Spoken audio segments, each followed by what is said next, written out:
गाड़ियों में axle box bearing का टेम्परेचर लेने के लिए हम नॉन कंटेक्टेड थर्मामीटर का यूज करते हैं और इसका रेंज -50 डिग्री सी से 550 डिग्री सी तक इसका रेंज दिया गया है। गाड़ियों में एक्सल बॉक्स टेम्परेचर लेते समय किन किन बातों का ध्यान रखना है। सबसे पहले अगर आप रोलिंग गियर में हैं तो आप अपने आंख, नाक और कान को एकाग्रित करके ध्यान से देखें और सुने। या आगे से हॉट एक्सल की कंप्लेंट आ रही है या OMRS, तो उसको अटेंड करें और अच्छी तरह से जांच करें। आप अगर हॉट एक्सल का कंप्लेन हो तो फिर आपके पास एक नॉन कंटेक्टेड थर्मामीटर हो या लेजर गन, उससे आप अच्छी तरह से जांच कर सकते हैं। अगर कोचिंग गाड़ियों में आपको हॉट एक्सल के कंप्लेन आई है तो उसकी मैक्सिमम टेम्परेचर आपको 80 डिग्री पता होना चाहिए। और अगर गुड्स की एक्सल बॉक्स बेयरिंग आप जांच कर रहे हैं तो आपको 90 डिग्री सी तक उसको मैक्सिमम परमिशन अलाउ है। ऐसे कोचिंग गाड़ियों में जो एक्सल बेयरिंग लगे रहते हैं 70 डिग्री सी से 80 डिग्री सी तक टेम्परेचर वो संतोषजनक कार्य करता है। यदि किसी बियरिंग का तापमान वायुमंडल के तापमान से 50 डिग्री अधिक हो जाए तो उस एक्सल बॉक्स को अच्छे तरह से आप जांच करना चाहिए। यदि एक एक्सल बॉक्स का तापमान दूसरे एक्सल बेयरिंग के टेम्परेचर से 10 डिग्री सी का अंतर हो तो उस एक्सल बॉक्स को आप अच्छी तरह से चेक करें। अच्छा, हॉट एक्सल की पहचान कैसे करेंगे हम? अगर आप रोलिंग गियर में बैठे हैं तो आप अपने नाक, कान और आँख को एकाग्रित करके बैठे। आधे सॉल्यूशन आपको वहीं से पता चल जाते हैं जो हॉट एक्सल की कंप्लेन आती है। आँख से आप पता कर सकते हैं कि एक्सल बॉक्स कवर की कहीं टूटा हुआ तो नहीं आ रही है, बेयरिंग से कुछ धुआं तो नहीं निकल रहा है, बेयरिंग से ग्रीस टपकना। कभी कभी क्या है कि हॉट एक्सल से बेयरिंग से ग्रीस टपकने लगता है। जो आपको एक्सल बेयरिंग के नीचे एक छिद्र बनी रहती है वहाँ से वो कंटिन्यू ग्रीस टपकने लगता है। बेयरिंग एक्सल बॉक्स का लाल पड़ जाना, ये सब अपने आंखों से आप देख सकते हैं रोलिंग गियर में। उसी प्रकार से आप अपने नाक से भी बहुत सारी चीज़ों को पता कर सकते हैं, जैसे ग्रीस के जलने का गंध आना, पेंट की जलने के गंध आना। इस प्रकार से आप अपने नाक से भी पता कर सकते हैं हॉट एक्सल का। कान से पता कर सकते हैं कि आप किसी भी तरह के अनविजुअल साउंड तो नहीं आ रही है बेयरिंग से, या किसी प्रकार से सीटी जैसे आवाज़ तो नहीं आ रही है, कोई घर्षण की आवाज़ तो नहीं आ रही है। इस प्रकार से आप रोलिंग गियर में अपने आँख, नाक, कान को एकाग्रित करके बहुत सारे हॉट एक्सल की समस्याओं को यदि दो एक्सल बॉक्स के टेम्परेचर में 20 डिग्री से अधिक का अंतर पाया जाता है तो उस कोच को भी हम डिटैच करवा लेंगे, उसको सर्विसेबल से बाहर निकाल लेंगे हम।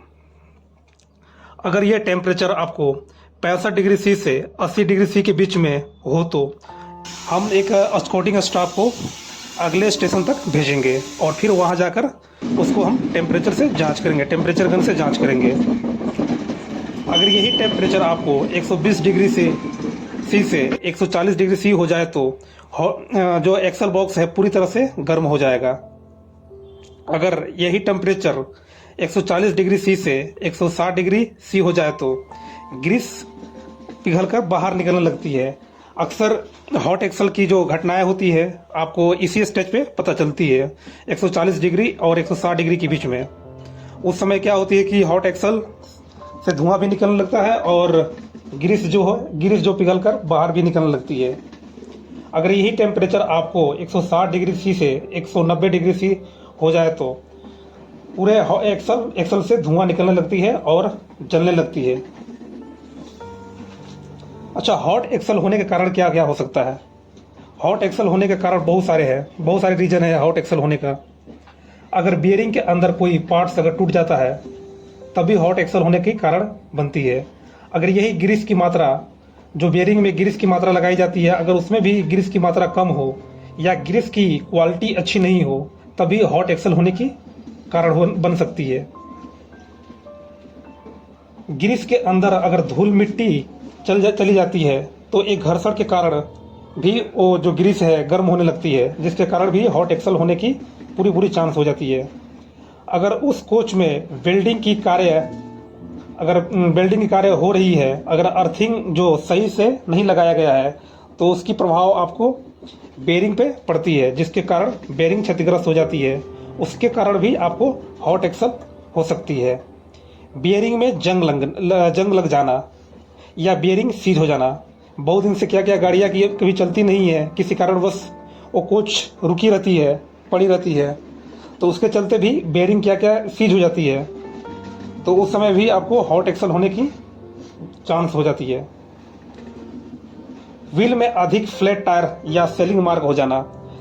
अभी एलएचबी गाड़ियों में जो समस्या आ रही है व्हील सेलिंग की, इसके कारण से भी आपको हॉट एक्सल होने की बहुत चांस बनती है।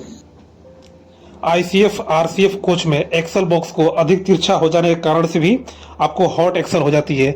अभी क्या है कि आप कभी कभी जब मेंटेनेंस में गाड़ियां चेक करते हैं तो हॉट एक्सल कभी कभी तिरछे हो जाते हैं। जो उसके साइड वाले लग है, सेफ्टी लग, वो आपको व्हील में घर्षण करने लगते हैं, मतलब कि वो एक्सल बॉक्स आपको तिरछा हो चुका है। तो उस तरह के कोच को आप सर्विस में ना चलाएं और उसको सर्विस से बाहर निकाल ले। वो आगे चलकर हॉट एक्सल होने की 90% चांस रहती है। क्या चाहिए अंजनी जी? फोटो भी लीजिए। चलिए, ज़्यादा टाइट भी मत करिएगा भाई। 30 का है तो 30 लीजिए। दोनों ऐसे जाएगा, इसी कैसे समझे ना।